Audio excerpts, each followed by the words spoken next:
Welcome to MTG Ectoplasm, your home for spirits and spirit decks in the world of Magic the Gathering. On this episode, I have a special visitor. He visited last time and he gave you some legacy knowledge. This time, we're going to break down some of Strixhaven and another legacy deck. Do I have you curious? I hope so. Let's get this episode started, shall we? Let's go.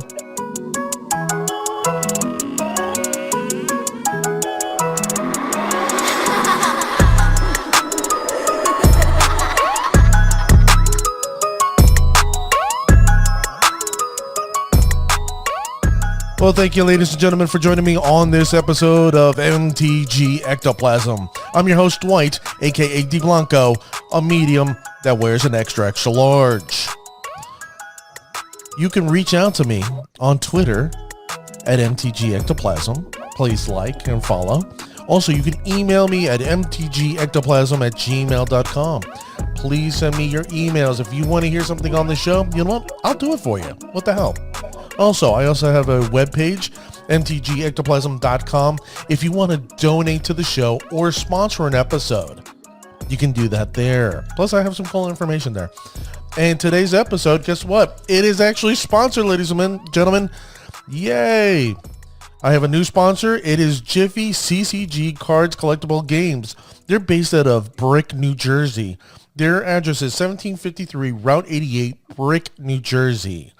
Now, if you go over there and mention this podcast, MTG Ectoplasm, you can save $10 on 10% off a $40 purchase.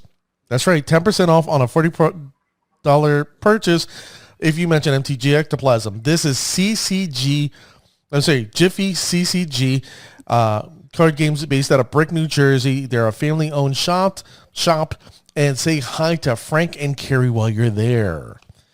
So, ladies and gentlemen, now that the pleasantries are over and done with, it's time. It's time we talk about this wizarding world. Oh, no. It's not Harry Potter, ladies and gentlemen. We're going to be talking about Strixhaven. And I have a wonderful, phenomenal guest. This is my legacy correspondent. You know what? He is the best there is, the best there was. He is my Bret Hart of the show, Peter Valko. You built me up way too big there, and I am having a hard trouble amount of time thinking I can live up to that. How are we doing today? I'm doing well, my man. Good. I also just want to echo the sponsor over there. Jiffy Photo and Baseball Cards are a great group of people. Both Franks, they're very nice guys, and they run a great shop. Honestly, one of the nicest shops I've ever been to, and they have a great community there. Yep. You'll find a lot of hard-to-find stuff there, Magic. Otherwise, as far as collectibles, I'd highly suggest next time you want to go sit down and play some Magic, head over there. Yeah, let me just tell you, pre-COVID, let me just tell you, hands down, they have an extensive catalog, or a library, shall I say. They have the biblioplex of Magic cards. Yes, pre-COVID, they were big on, they were the place to go when you wanted to do your pre-release and have a big payout for prizes.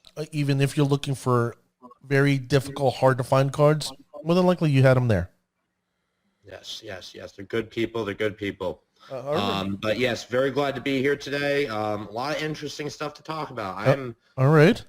Where do you want? You know what?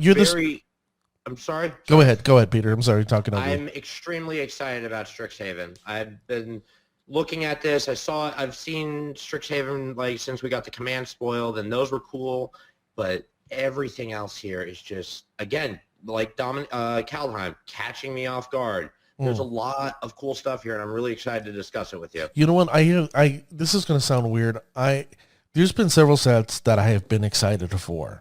I hate to say it was Invasion when I first started, because I was like, I multicolored. I've never played with multicolored. Then it became Ravnica, then Innistrad, and you know what? I love Strixhaven. There's a lot here. I love the color combinations. It's unlike like, for example, for me, I'm going to lead hard into Lorehold, but it's not anything comparable to what Boros and Ravnica do. And I actually like this. I'm excited for the set. Honestly, and the other thing is too, I guess we're diving right into the Strixhaven thing. It's not often, aside from Ravnica, that you see a set like this with this many multicolored cards. No. No. You're right. This is, to me, it's a breath of fresh air. And with looking at this, we've got Strixhaven, they've got, the houses and everything. Could this be, they've done 3 Ravnicas now. Could this be, their way of putting in the piece to be put in place of Ravnica if they're maybe not going back there again forever or for a while? Well, I honestly hope, and this is just me, I know there's a lot of Ravnica fans. There's a part of me that's like, I'm not tired of Ravnica, but I'm ready for a new start. And I'm happy to see this, but I'm curious because Ravnica, they had the 10 guilds. Here, we only have 5 houses.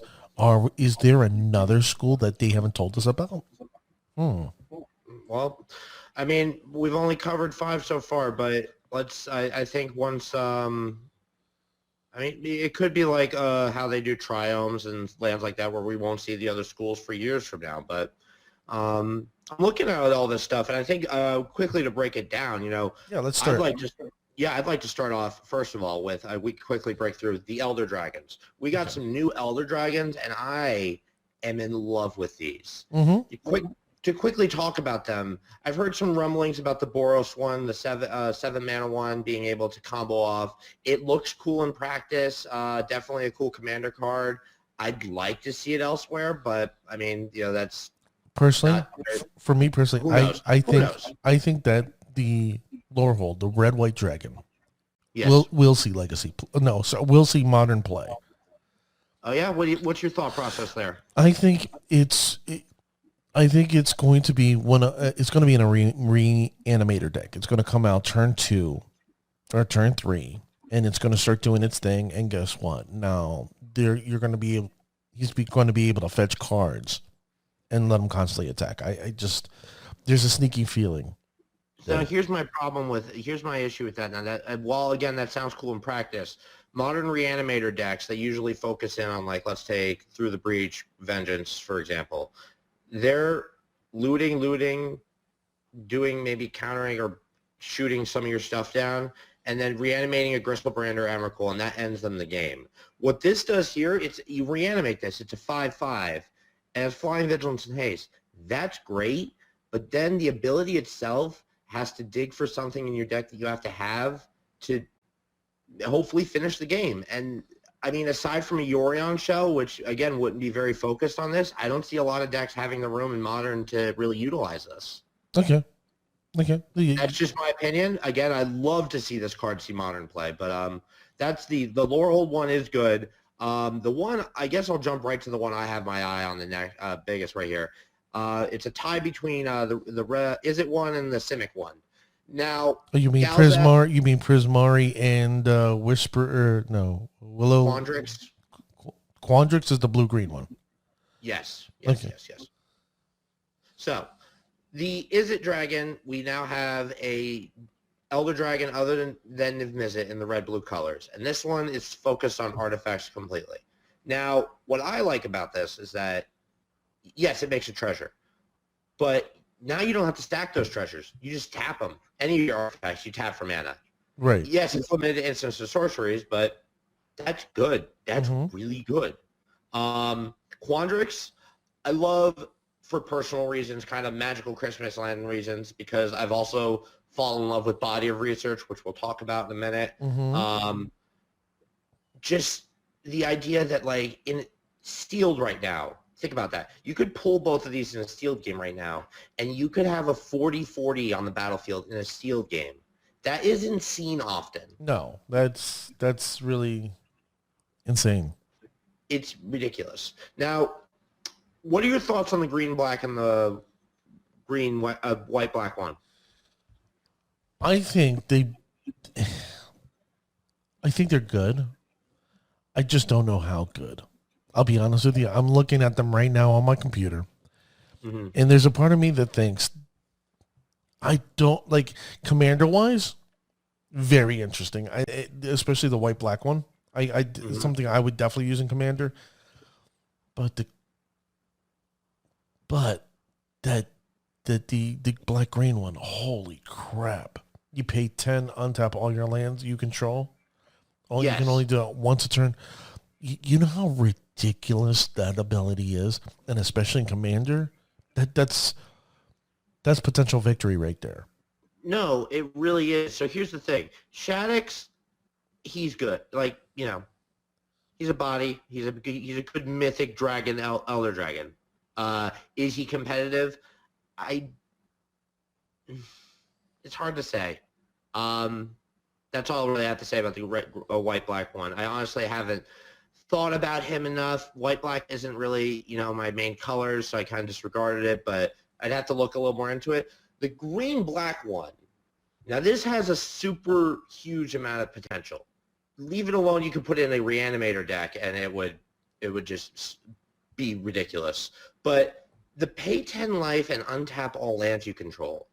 Now, I don't know about Arena because most extra turn spells exile after you cast them. Mm-hmm. But in theory, cast an extra turn spell, pay 10 life, untap all lands you control. Now you've untapped what you spent to cast the extra turn spell and can do something before you take another turn. And if you get that back, you could keep this loop going. Right. Like, the ability to just pay life and untap your lands is pretty powerful, just alone. I wish we could. I wish there were more cards like that. I can see. I'm going to just declare right now. I'm going to see someone on Arena I'm going to be playing with, and they're going to try to be doing Zakama stuff with this Beladros, where they untap all their lands and then Zakama me again. It seems like Magical Christmas Land, but like dragons are a thing on Arena, and people get them out pretty easily. So I don't know. Elder Dragons, I love though. I love them. As long as dragons are a thing on Arena and not in the real world, that makes me happy. Well, I mean, honestly, I think I prefer dragons than some of the stuff we deal with on a regular basis in the world. But that's another thing entirely. That's a different show. That's Elder Dragons as a we picked at the Elder Dragons there. So I mean, I've got a couple other piece cards I'd like to. Sure, not a problem. Go ahead, Pete. Leave alone like the ridiculous cards of Harness Infinity. That is ridiculous. Mm-hmm. But like, so the ones I want to talk about. Let's start with the craziest one off the bat that I don't see anyone talking about. Go ahead. Lex, Vexing Pest. Yes. So you and I talked about him the other day. Mm-hmm. He is unrecognized right now. I'm going to tell you why. Because no one's seeing him as the lord that he is. They're looking to see, well, there's not many pests, there's not many bats, insects, snakes, spiders there's a fair amount of. What am I going to really do with him? Why don't you throw some changelings on the battlefield? They all get +5/+5. This card can see, in my opinion, honestly, modern legacy play. He's 3 mana. You could Collected Company him out or just easily cast him. All your changelings will get huge, and he dies, you gain 4 life. And then there's another side to him that you just peer through the top 5-6 cards of your deck. Click it. Look at the top 5 cards of your library. You may put any number of them into your hand and the rest into your graveyard. You lose 3 life for each card put in your hand this way. So it's a drawn from dreams kind of that you have to pay life for. You pay life because it's on the backside of a lord. Mm-hmm. This may be the greatest lord existing in Magic currently. That's steep praise. That's really steep praise. Like me, don't get me wrong, Drug School Captain I think is the greatest. But yes, Drug School Captain, he's great, and let alone your bias to the spirits. Yes. Yes, I'm not biased at all. No. 1. Yes, he gives him everything else hexproof. Yes, he flies. But here's the thing. Right. Let's leave that one alone. What other lord do you see giving beyond +2/+2, +3/+3 maybe? And that's like an enchantment. That's rare. It's extremely rare thing to do. No lord has the ability to do that for the creatures they pump. See, the only thing I wish I wish this creature wasn't a legacy, like a legendary creature. I just wish it was just a regular generic creature that did this. See, I wish that too, but then I also wish that Omniscience cost 1 mana. Having a 3 mana 3/2 Lord that gives all a certain type of creature +5/+5, not on the legendary level, is gross. Yes, it is. And unacceptable. Mm-hmm. And the fact that it would have another side to it also is just, that would be not Search for only the Blights is expensive, really good too. Yeah. but it would be foolproof that Wizards basically just has a head in a bucket when they're designing these cards. But they didn't make it a non-legendary. It is a legendary. It is. I love it, and I really heavily plan on building a brew Modern Legacy with this guy soon. So that's guy. I've gushed about him. Everyone's already talked about the commands. A couple other interesting cards. A lot of this set, honestly, is really healthy for Arena, too. There's a lot of great cards for people who are just starting Arena. Vanishing versus a good, cheap removal spell that targets a lot of stuff. Scrolling down. Fracture. Mm-hmm. This is an uncommon card, something that new players can easily craft that gets rid of a big obstacle for new players, Planeswalkers, because they don't have the wild cards yet, so they can't really afford them. A 2-mana answer to that, that's great. I love it. When I saw Fracture, I thought it was like an April Fool's joke. Then when I realized it, I was like, oh, it's not April Fool's anymore, and it's still there. Okay, yeah, it's a real card. Yeah, no, I got by April Fool's Day a couple of times. Not by other people, just by watching YouTube. Well, I try to get my friends like, oh, Sol Ring got banned in Commander. Now, if I may go on a personal rant for a minute, I was watching, I queued up, I was sitting in my apartment, I queued up Goldfish, and I looked up and I was like, against the odds, Jund. And I was like, is it a weird build of Jund? Again, forgetting it was April Fool's Day. And then he's just sitting there completely straight-faced saying, oh, we got a real challenge today. We're going to be playing with Tarmogoyfs and stuff. I was just like, I know it's April Fool's Day, but like you saying that with a straight face. I love him, but I can't. It's just I couldn't take the video seriously. I hear you. So, okay. What other cards caught your eye? What? Yeah, so we got a couple more here, and then there's one last thing in Strixhaven I want to talk about. So, Rip Apart. Another great card. Yes, it's a sorcery, but it's red, it's white, it's a 2 mana. Removal or disenchant. I love it. I wish it was an instant speed, but what are you going to do? It's a great card. All right. Now, the next thing I want to talk about here. Everyone has been knocking on lessons really, really hard. Yes, they have. Are they the best thing ever? No. No. But let's take a look at them for a minute. Now, the whole learn mechanic is pretty cool for me. When you learn, you can either reveal a lesson from outside the game and put it in your hand, so you wish, in a sense, or you loot. I love that. I love the versatility of that ability. It's great.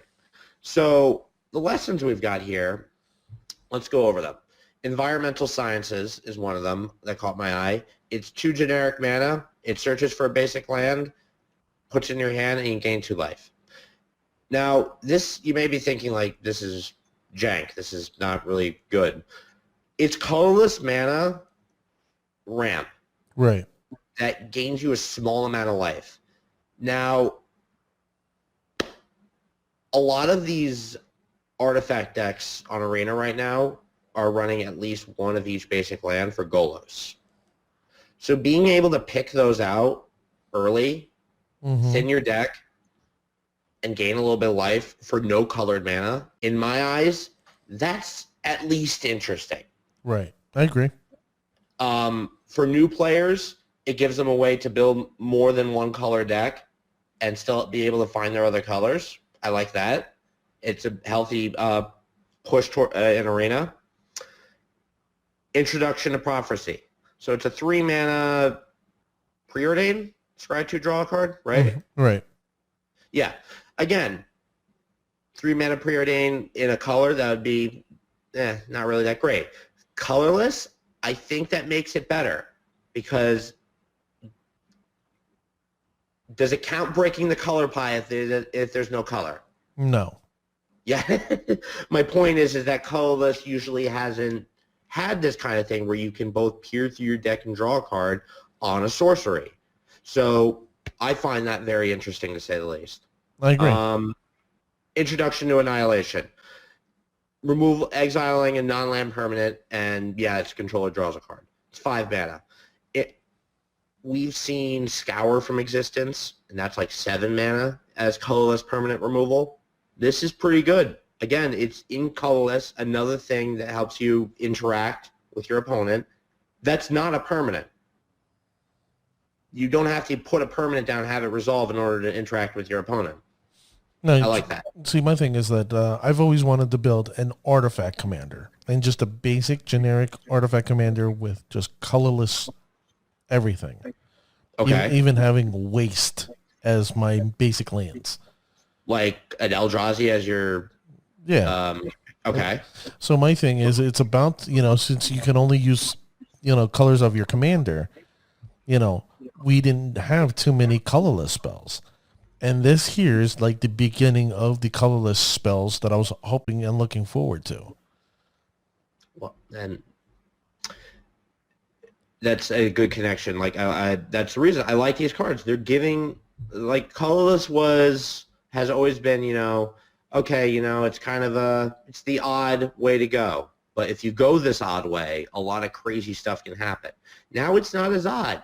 Now it's kind of like, you have just as much as progressing monocolor or monocolorless with this as someone who would go monocolor.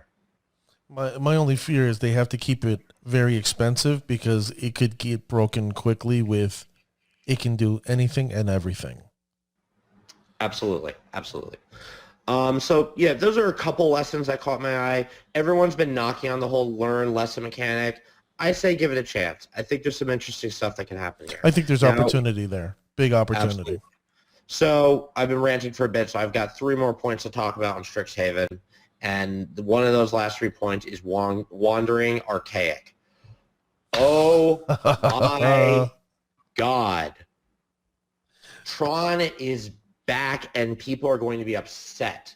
This card, I don't think people are going to run Endbringer anymore. I think this card is just it's so good. So not only is it a 4/4 avatar that whenever an opponent casts an instant sorcery spell, they have to pay 2, and if they don't, you get a copy of that. Also, I think there's people are another sleeping side on to it. it. I really think people are sleeping on it. They're sleeping on a lot of cards in this set, man. People are sleeping on more and more cards that are like, people don't look into these things. And then like years later, you see like this card pop up, like, I can't think of a good example, but like, late bloomers. There's a lot more late bloomer cards in existence now. So the other side of it, yes, it affects both players, but again, this is colorless. You take what you can get, and a lot of the time you benefit more from cards like this. Each player looks at the top 5 cards of their library, reveals a land card, and or an instant or sorcery card. So you get a land and an instant or sorcery. That's amazing. From among them, and put it into there. Put all of them into your hand, and the rest on the bottom. And each player gains 3 life. So yeah, you each gain 3 life. Yeah, each player does it. There's no guarantee that other than the land, your opponent's going to be running a lot of instant sorceries, so that's a plus. It makes your opponent churn through their deck, which can mess up their top decks, can change the flow of fate for a lot of things. I like it. I like it a lot, and I think people are sleeping on it. And now, mind you, can use this with that white red dragon that I spoke about earlier. Just saying. Of course. Just saying. Yes. No. Without a doubt. So, almost done. Cody, I'm just... I'm bringing him up. Listen, there's a lot of cool stuff I plan on doing on Arena with Strixhaven, some lessons, plenty of cool stuff. Cody is a game changer for me. Okay, explain. Believe it or not, there's a deck I already have in existence that could work with him. Okay. But we'll leave that for now. Cody is just so interesting. It's different. He has an ability that, like, take artifacts you'd see from, like, original Mirrodin, and they'd have these abilities on it that say, like, oh, neither player can cast spells or do this or that, and they just, like, complete lockdowns. This, when you read that first ability, it says you can't cast permanent spells. Yeah, that seems a little, like, limiting to the max. It's harsh. Then you read the rest of his ability, and it's just crazy. Mm-hmm. Not only do you get to add 5 colors of one of each color of mana to your mana pool once you filter 4 of any in, but then you get a spell that you don't even have to spend that mana to cast for it. Mm-hmm. You don't have to build this deck without permanence either. It's just once he's out, you can't. He's great. I think he's one of those oddball cards that are quote-unquote against the odds, but also could be really good. I think somebody's going to break this. There's something that tells me it's like there's something there that I don't know. There's something there that's wrong. I don't know wrong. I think the word is eerie potential. Yes, thank you. I love this card. I want to build around this card. It's just there's something the French call the je ne sais quoi. Is that a little bit of I don't elaborate. Know what. My heritage is French, I am an English speaking human being. Okay, it means it has a little bit of the I don't know what. It had, again, unforeseen eerie potential. I can't wait to see what we can do with it. I'm really excited. I'm so excited to the point where I bought the pre-order bundle on Arena and got the avatar. Oh wow! Cody is so good. He made me take off my Black Lotus avatar. that must have took a lot. Yes. All right, so coming to the end here, as much as I'd like to ramble on about things like Crackle with Power or why Liliana is Professor Onyx, but still Liliana, we'll leave that all. Last 3 things I want to talk about. Mm-hmm. Let's start this off with this. Did you think that, everyone loves Feather? Everyone loves Feather. There's not a person I know I was hoping you'd go here. Who doesn't say to me, I played against the Feather deck and I didn't regret it. So, that being said, we got a card called Mavinda Student's Advocate. Yes, 2 generic, 1 white, flying, pay 0. You may cast an instant or sorcery card from your graveyard this turn. If the spell doesn't target a creature you control, it costs 8 more to cast. If that spell would be put into the graveyard, exile it. So it's repeat mode for Feather.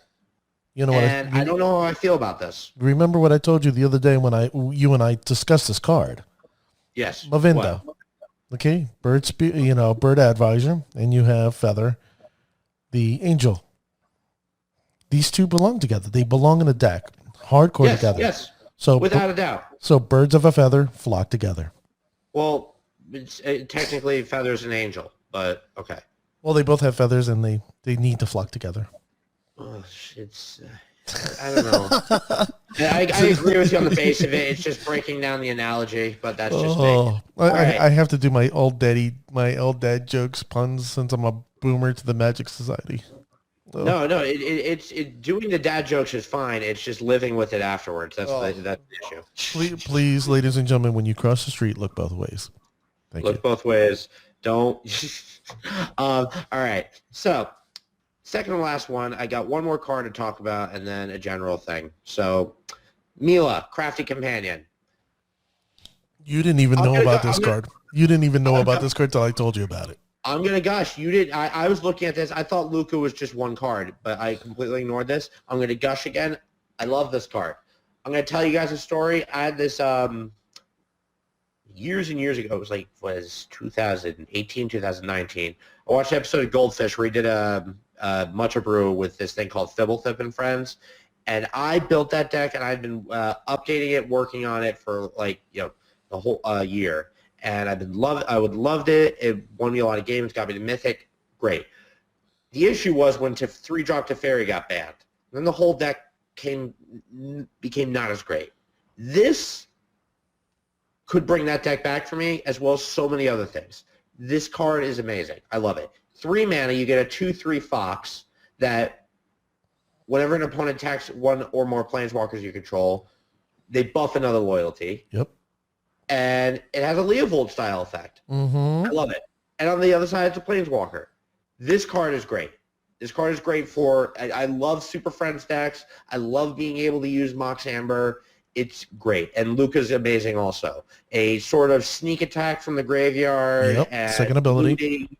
It's so good. It's really good. And the third ability, the ultimate, I don't ever see it being done, but it's not a bad ultimate. It's not. I mean, I see me using more the +1, where you discard a card and then you draw a card.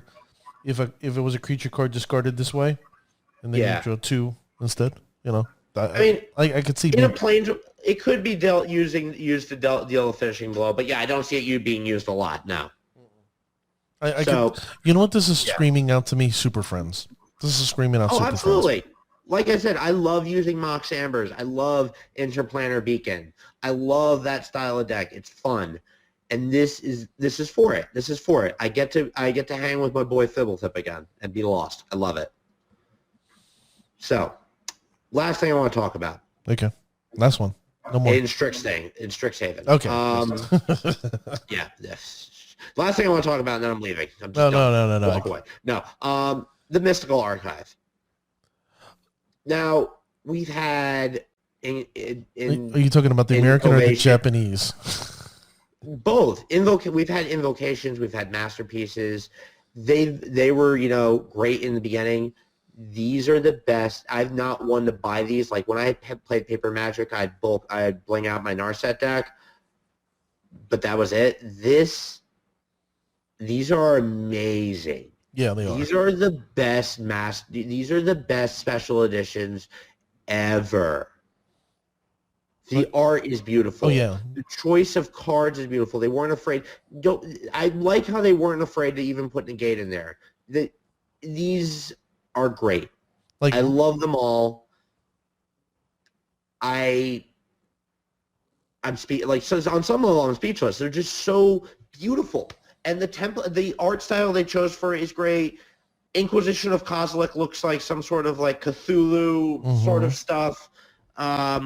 God, not talking about Crux of Fate because that has a whole kind of propaganda. The issues. God. We want to touch on that. No. But I love it. The Japanese versions are great too. Let me just say, the hands down, like people don't know the inside of my house. My living room area is very Japanese-esque. My wife and I have designed it that way. We actually have a suit of armor, a samurai suit of armor, an authentic. I hate to say it that way. My wife's great uncle he worked in Japan and he shipped it back to us. So I have this beautiful samurai suit of armor sitting in the corner, and I am desperate to collect all these Mystical Archive cards and make them as a collage and hang them out against my wall because of all that beautiful art. That's one thing that got me into this game was the artwork. And let me just tell you, the Japanese art, not besmirching the American art, because some of these American arts are just mind-blowing. But I can't wait to try to collect all these. It's like Pokemon, but for art. The only way I see you getting that done easily is if you quit your job, jump on unemployment, and dump it all into those cards, because those cards are going to be so expensive. Yep, I know. And then you think about this too, like whether, I hate talking about this kind of stuff, but like whether COVID's going away currently or not, restrictions are lightening. People are getting sick of being stuck inside. Everyone's seeing that. And paper events are going to become a thing again. You think those cards are expensive now? Oh, they're going to be. Oh boy, wait until the rise of paper comes again. It's going to be ridiculous. That's why I've been warning people. If you're an ongoing listener, you've been listening to the show, you know what I've been telling you. You need to get your cards now. Do not procrastinate. And speaking of getting cards now, let me recommend Jiffy CCG card games, cards, collectible games based out of Brick, New Jersey. They're on 1753 Route 88, Brick, New Jersey. Mention that MTG Ectoplasm. You can save 10% on a $40 purchase. And just so you're aware, they have Time Spiral Remastered boxes. So you may want to go over there and get your boxes. Say hi to Frank and Carrie for me. And remember, say MTG Ectoplasm. Okay. A lot. Don't stop saying it. Just stand in the store and you know what? No. Go to your local Popeyes, go to your McDonald's and go, MTG Ectoplasm, and I'll shout you out on the show, even though you may not have it's really not done illegal, it. so they can't arrest you for it. No, don't never do anything illegal. And remember, No, what I'm saying is that standing in the middle of a fast food lot and saying MTG Ectoplasm over and over again is not illegal. We should make that thing. Like send a video to me. That's just a MTG Ectoplasm. TikTok of that. I will go out of my way to post it on my Twitter, on my Facebook, my personal Facebook, and if the Discord allows me, I'll put it up there. Just so now what we have to do is we have to meet up somewhere and just record at like random places we go to. Us just like ranting that. yeah. I mean, if you want to have fun with it, like have a trombone, play the trombone, and go MTG Ectoplasm or a kazoo. I'm okay with it. I'll bring a soundboard with me and just play like wah, wah, wah, wah, wah, wah, wah. Crazy. Friggin' no. In all seriousness, though, again, great shop and in a great location too. Yeah. You go, you do your games. There's a 7-Eleven right there. There's an IHOP right behind that. Yep. What else can you ask for when you're going to a 7 a.m. some pre-release and pancakes right behind you? I think they're just so you like for people who don't know what a Wawa is, it's like a giant convenience store. I think they're building that or a Quick Check. It's like a little Quickie Mart right across the street. So it makes it even better. Yeah. Wait, across the street? That you mean across the highway? Literally across the street. You know where there used to be that canoe place. You can rent canoes. Well, that one, yeah, that's no longer there. But they are putting in a convenience store across the way, and makes your shopping experience at Jiffy a lot better. Well, R.I.P. Canoeman. No, it's a great shop, and honestly, they're great about their pre-releases too. They care about their customers. I remember every pre-release I go to, the early morning ones, they'd have bagels, they have coffee. They love the people that support them. Yes, they do. So, Pete, where are we going to go now? That's Strixhaven altogether. That's Strixhaven.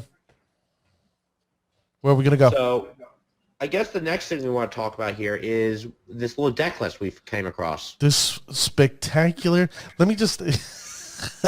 I gotta say this person's name.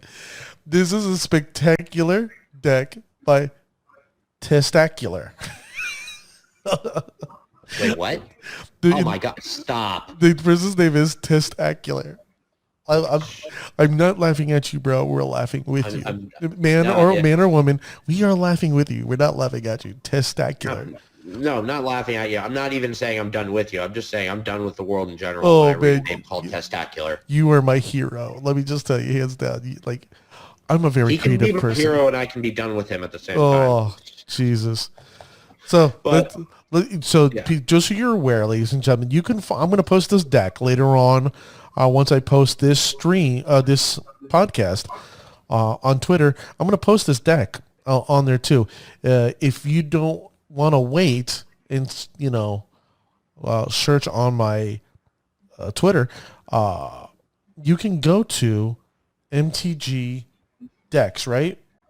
Yes, MTG. Google MTG Decks, MTG Legacy Spirits. It'll be the first thing that pops up. MTGDecks.com though. They usually have their archetypes separated. It's MTGs.net here. MTGDecks.net. Yeah. And then just go to look for spirits, like Legacy. Just hit the Legacy button. Then look for spirits, and it's the first one there. It actually came in first. Oh, man. I need to bring this guy up on my shout-out section. Okay. Wow. Look at you, man. Testacular. Yeah. Hold on. Before let's talk about this for a minute. Hold on. This deck did make first. Hold on. Let me do something. Yeah, good. Congratulations, Testacular, proving that Spirits is the best deck in every format, especially in Legacy. We're going to be discussing you right now. All right, Pete. So let's break this deck down. So this deck did come in first place, but here's the things that are a little questionable to me. So first of all, the not the questionable part. I've looked into Anathenza before. I haven't tried her in practice. I'm glad to see she worked out great because I think it's a smart move. She's a good spirit. I think it was a smart move. Yes, making your spirit stronger without having to have a lord on the battlefield is good. The Spectral Sailors I've always been a little uneasy about just because, yeah, they draw you cards, but 4 mana, it's a 1/1 body that can be easily killed. I've been on and off about it. I'm not against it completely, but 3 Skyclaves, that's all right. I mean, you don't need 4. I like to run 4 spell callers, but that's your thing, especially in Legacy. 4 Wanderers, Rattle Chains, so that's all fine. Here's the thing that's bothering me a little bit: 2 Drogskol Captains, 2. Yeah, I can see your point. Like, there's certain cards that I would consider bringing down. Like, as much as I like the Rattle Chains. People don't know Rattle Chains is my favorite spirit in spirit decks. I'm willing to cut one one Rattle Chains to bring up Drug School Captain, and then it's going to be hard for me to find somewhere else to. Oh man!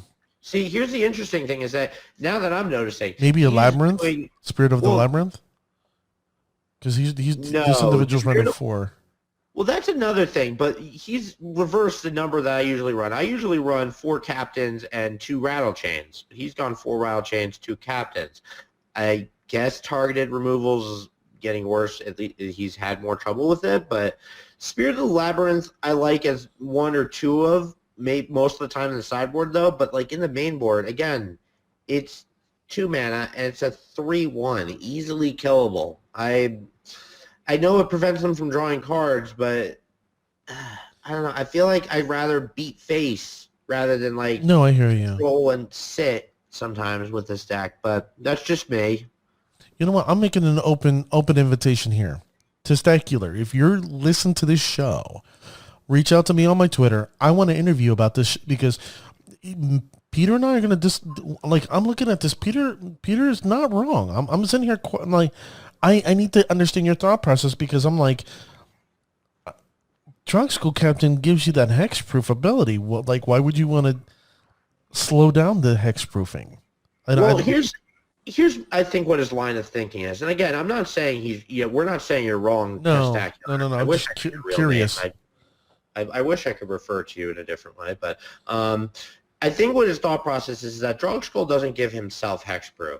So when he drops that Drog Skull, he wants to be able to protect it with Rattle Chains, but then you'd have to have another 2 mana open, and this is already 3. I would like to interview him about this. This is interesting. I mean, if you're gonna do that, why not have oh God, what is the Phantom? Illusionary Phantom. Phantasmal Image. Thank you. Why not put that in there? I mean, yeah, I would have cut like a Rattle Chains and like 2 Spirit of the Labyrinth and run 1 more Drog Skull, maybe to fit his lesson needs, and like maybe 2 Phantasmal Images. But other than that, I mean, the deck's pretty standard. Oh yeah, like 4 Aether Vials, 4 Force of Wills, 4 Swords to Plowshares. Bravo. 21 lands is a little more than I would run, but I would run 21 exactly. He did exactly what I would do. Yeah. Like the one thing I didn't like, I'm actually surprised. I actually see no Wastelands. Oh my God, you're right. I see no Wastelands. That surprises me. I usually see most people carry 1 Caracas. I'm sorry, you have to say it in Spanish, but no, you're good. I'm seeing 2 Caracas, which is like, okay, not a problem. 2 Windswept Teeth, 2 Plated Delta. I'm like, wow, you're doing a lot of fishing here. 1 Scalding Tarn, you're heavy fishing here. I would like to see. I really would like to interview him because I also would like to hear how he deals with, other than Spectral Sailor, lack of gas in your hand. Now let's look at his sideboard. Okay, I love that he added the 1 Skyclave Apparition. I always think I don't think you can get enough of Skyclave. But right. The Council's Judgment, is that for, True Name? No. So, well, yes, True Name. It can be general removal stuff. I mean, I have seen, I'm not saying it's a common practice. I've seen someone Blossoming Defense their Merit Liege. Ooh. So Council's Judgment gets around protection of hexproof and stuff like that. So yeah, it gets rid of the True Names, the Merit Lieges and stuff like that, and it really gives your opponent less of a choice to interact with it. No. I don't disagree with that card. No, it's hard to disagree with Council's Judgment. Then the only thing I'm disagreeing with here is that there are a lot of one-ofs in this sideboard. 1 Disenchant, 1 Flusterstorm. Now, I can understand 1 Flusterstorm because you're not like, how strong is Storm in Legacy? Very. Oh, so strong. It can go off turn 2. It depending on what build of Storm you're playing against. Storm is something you always should be ready for in Legacy. You just got to worry about which version of Storm you'd be playing. Okay. There's Doomsday. There's regular, the standard Storm tendrils. Many variations of it, but the problem is that, or not even the problem. The thing he has here is also that I'm noticing a lot of interaction with Storm. So you got your Fluster Storm, the classic counterspell for Storm cards. Force Negation can get rid of one of the lead-up Storm cards and kind of mess up his whole chain. Remorseful Cleric stops things like Past in Flames. Surgical Extraction picks out things that he would flashback. Mm-hmm. Meddling Mage keeps him from casting certain Storm cards when Storm doesn't have a lot of removal. So it's strong against Storm, if anything. Right. I guess he was seeing a lot of Storm in his meta. Then you have one Force of Negation. Now, my thing is, if you're going to put one, like, what's the point of having one? Just not have it at all. Well, that was my thing earlier with the one-ofs. But honestly, if I'm doing a whole breakdown here, like, yeah, he's got one Skyclave when he's already got 3 in the main, so that's good. One Council's Judgment. You don't usually need more. You never really want to put more than one Council's Judgment unless you're seeing people... Like Kataki's Wars, Kataki, I mean, I usually put 2. 1 Remorseful Cleric, I usually put 2. 2 Meddling Mage, 2. Pithing Needle, 2. Progenitus. So the Kataki, I think might be related to, now I was looking at Legacy the other day, and I'm pulling it up now, and I thought I saw Karn Echoes popping back up. But the Kataki is really for, so let's say you got Death and Taxes here, that taxes on their equipments. Storm, there are certain variations of Storm that runs like Mox Opals and artifacts, so that taxes that out. Karn Echoes, that is all full of Lion's Eye Diamonds, Grim Monoliths, Mox Opals, so that taxes that. So that's another good move. Right. He's got himself prepared here. The way he has it laid out with his numbers is strange. It's definitely different. I mean, like I said, this is a spectacular deck from Testacular. You need to stop. And this is an open invitation to Testacular for coming on the show. I will not laugh in your face. It's just, it's Sunday morning. It's Easter, and my mind is going elsewhere. I always giggle on the holidays of Jesus dying. Oh, that's why he died. He wanted to die for me to say Testacular. No, yeah. That's what they did. Once they were done nailing him up, they were like, oh, what else you got a problem with? Oh, this. Put it up there. Nail it up. Exactly. Oh, I can't wait. We do not mean to be blasphemous. No, I can't. I can't. I personally, I can't wait to have the marshmallow, the Pepsi flavored Peeps. That's just me. Oh God. Pepsi? But Pepsi signed an agreement with Peeps, so now there's going to be Peeps flavored Pepsi. No, I'm going to do the regular tradition where I buy 7 boxes of Peeps and I shove them in my microwave and I leave my apartment. Oh, that's awful. I come back and it's just everywhere. Oh, that's awful. But let me just say, this Testacular deck is a great deck. I'm a big fan. I'm going to actually, you know what? I have these cards laying around. Not literally, they're in a box. Well, guys, you heard it here. It's a spectacular Testacular deck by Testacular. Exactly. Come see a spectacular deck and be spectacular with it. Yeah, just let them know that Testacular sent you. You know, it's like, hey. Testacular spectacular. You know, Testacular, let me just say, I hope you are the new, I want you to be the Dr. Queller of Legacy. Just so we can, like, it would be great to constantly say Testacular, constantly. My tongue would get tired. He's running a lot of graveyard hate now that I'm noticing. Yeah. He's got the Remorseful Cleric, the Relics, the Surgicals. Yeah. Wow. There's a lot. Oh, I'm actually surprised there's no, rest in peace, but, Yeah. Well, so we talked about that deck. Now, we did on Strixhaven before, but I feel like we should jump to this right after that. Okay. Strixhaven's taking an interesting approach. Yes. Yes, they are. Yes, they are. So, we've gotten the past, as I've said before, spirits is an ever-growing tribe in Magic because in a world where people in the game are killing each other, you always have ghosts, and ghosts are always there. So we're gonna get more all the time. The weird thing is that with the past spirits we've had are like Spell Queller, Spirit of the Labyrinth, Drog Skull Captain was like years and years ago. But those all followed, up to the Spirit Tribe. Lords, support cards, all that. Now we're getting at a weird angle. Now, there are, the basic, kind of spirits that you'd see in like the common bulk levels, the 1/4s, the Pilgrim of Ages that you searches for planes, puts it into your hand, blah, blah, blah. But then there are the cards that are tackling spirit, like I said, from a weird angle. So we've got Return Pass Caller. To begin with, its mana cost is weird. 3 generic, 1 red, 1 red-white hybrid, and 1 white. Make up your mind. Spirit Cleric, a 4/2, flying. When it enters the battlefield, you may return a spirit, instant, or sorcery card from your graveyard to your hand. If this was maybe 3 mana less, it would be great and make Jeskai Spirits a thing. Yep, I agree. Don't know why they made this so expensive. I can't answer that. Maybe it's because of the power. I'm assuming because it's flying and it has power. But that's the shock.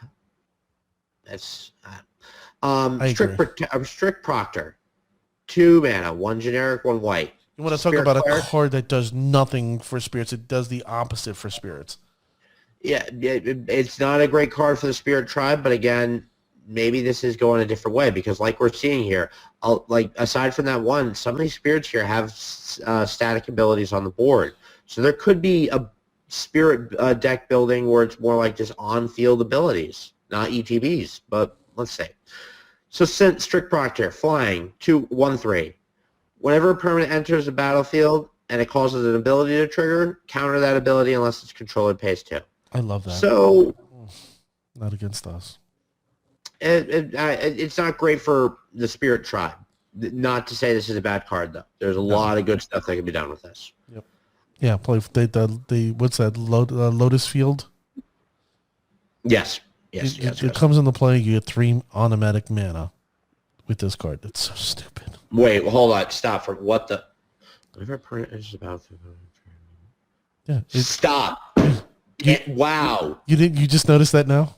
Wow. They did not need another cheaper way to make that. Oh my! I'm gonna vomit out my ears. What? Yeah. Jeez. And I say vomit out my ears because I'm going to close my mouth and my nostrils so there's nowhere else to escape. What? Now, here's my question. It just as soon as it just entered my brain because you just mentioned Dark Depths before with Merit Leash. That if you have Stern Proctor, stop! And God, Dark Depths enters the battlefield, do you get an instant Merit Leash? Yes, that's. We have to pause the episode. I'm gonna go vomit my heart out my butt. What? My God! I guess we're no longer a spirits show. I have phone calls to make after this. Oh my God! Yeah. So no one's gonna run. What's the 2 black mana vampire that? Vampire Hexmage. No one's going to run that anymore. No. Why? What's the whole point? You don't need Vampire Hexmage. You just this put is a bigger butt. Oh, well, yeah. Shim, she or him, has a big booty. Oh my God! Yeah. Woo.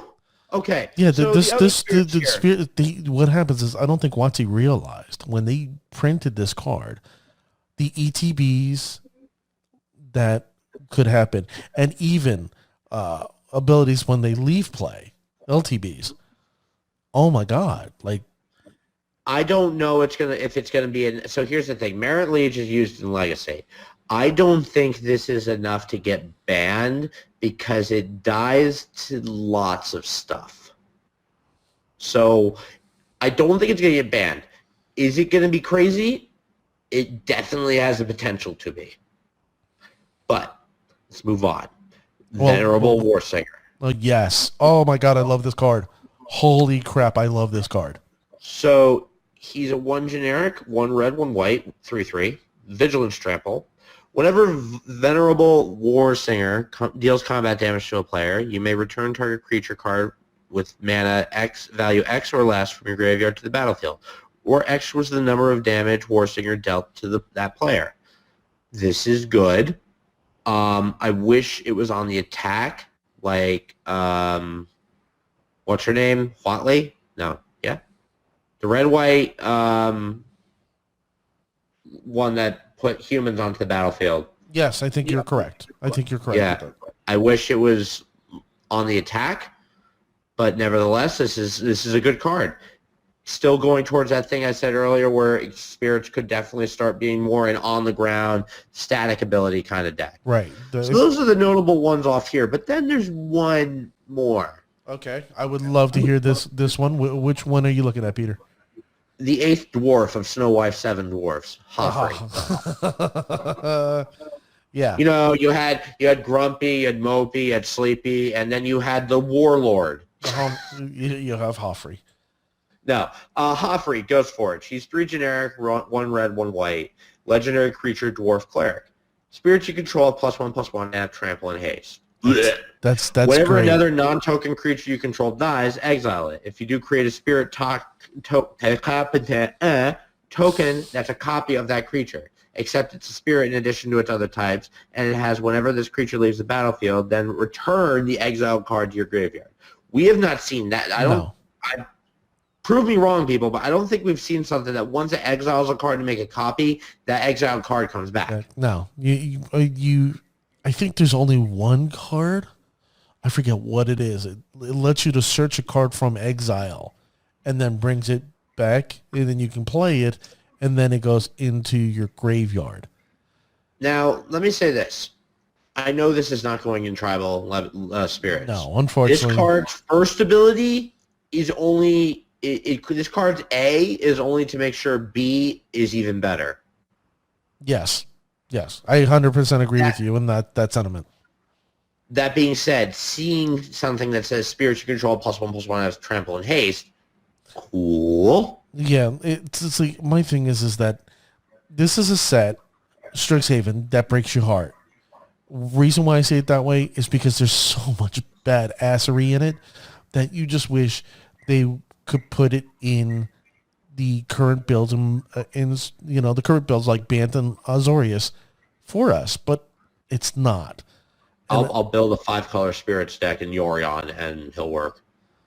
Okay, you do it. You top, and become Testacular. Sure. That's what I'll do. I'll change my Moto name to Testacular too. The Testacularation. The Testacular pair.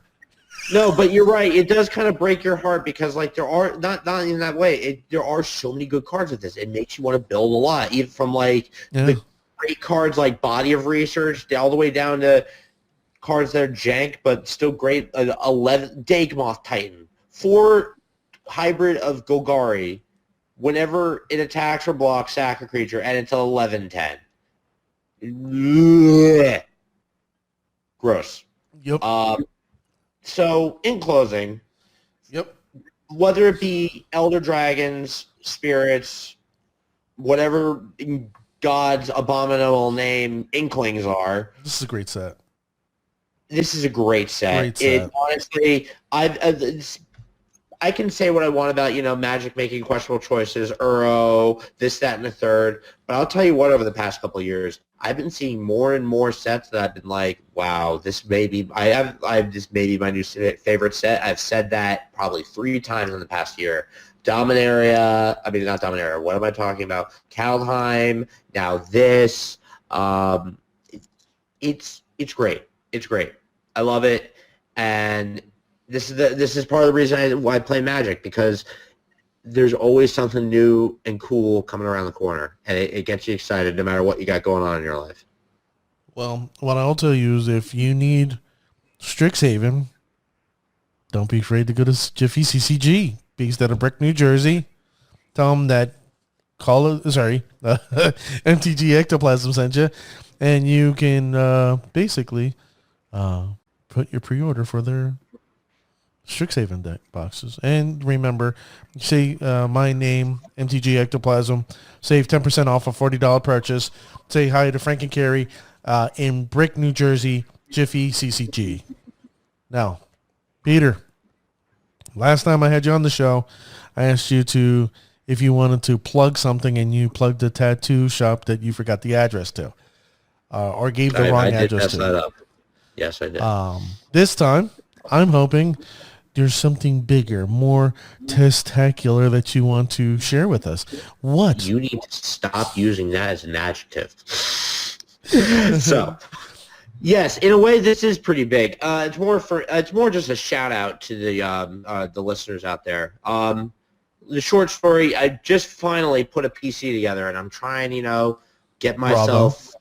Thank you. It's been such a process, but all the hardware's here. I'm tutoring myself on how to learn it and operate it and whatnot. Here's the thing. I'm looking for. This is a call out to experienced streamers out there, or anyone who doesn't mind sharing their knowledge, or taking someone under their wing. I am still trying to learn a lot of this software, and I have a lot of questions about setup and any tips. Anything you could tell someone to start up like a pro. Give me an email. My email is tar187@gmail.com. Again, that's tar187@gmail.com. Shoot me a line on there if you're interested in chatting or helping me out. I am seriously looking for, in the state of New Jersey, to pay someone to come by and help me get all this set up and ready to go. I have a little while to wait because I told you the other day I passed out while I was standing up from lightheadedness from getting up too quick after not eating for a bit, and my face is pretty banged up from the fall, so I'm waiting to heal up from that. But other than that, I just want to make sure I'm prepared. So that's a call out to you guys. Anyone interested, I will who wants to help or lend their knowledge, that'd be amazing. And if you're in the state of New Jersey and looking for some extra cash and are a good professional streamer or have been around for a while and know how to set up, message me. We'll work something out. So give them your email again and your social media where they can get a hold of you. Sure. I don't usually use. I'm trying to think of one. Email me at tar187@gmail.com. And I guess, honestly, as stupid as it sounds, the best way to get a hold of me otherwise is Snapchat. Look me up on Snapchat, Bucketman23. Shoot me a line. Let's talk. I really would love to hear from other people about this because I've been thinking about streaming for a while, and I've done very little looking into it up until now, so it gets a bit overwhelming. So any assistance would be really helpful, and I promise I'll shout you guys out. It would be appreciated. Thank you very much.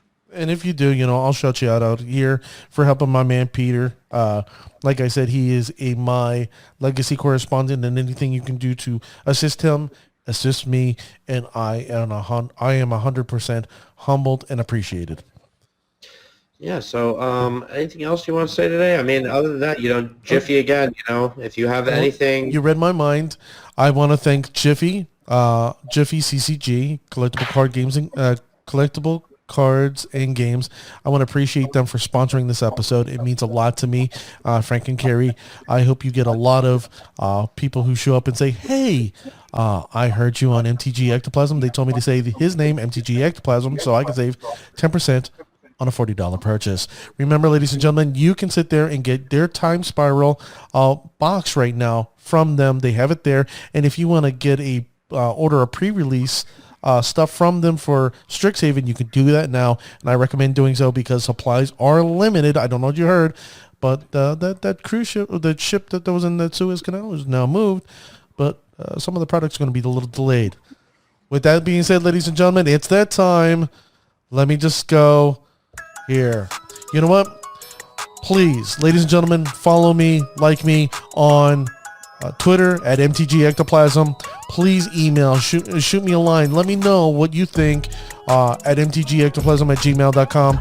Also, check out my website, mtgectoplasm.com. There's really good information there. If you want to donate, please, that'll help up the show. Or you want to sponsor an episode just like Jiffy CCG, I'd gladly appreciate it. You know what, ladies and gentlemen? It's Easter. You know what? Enjoy your time with your family. Enjoy the loved ones. And you know what I got to say? Have a good one, ladies and gentlemen. Later. Find your eggs.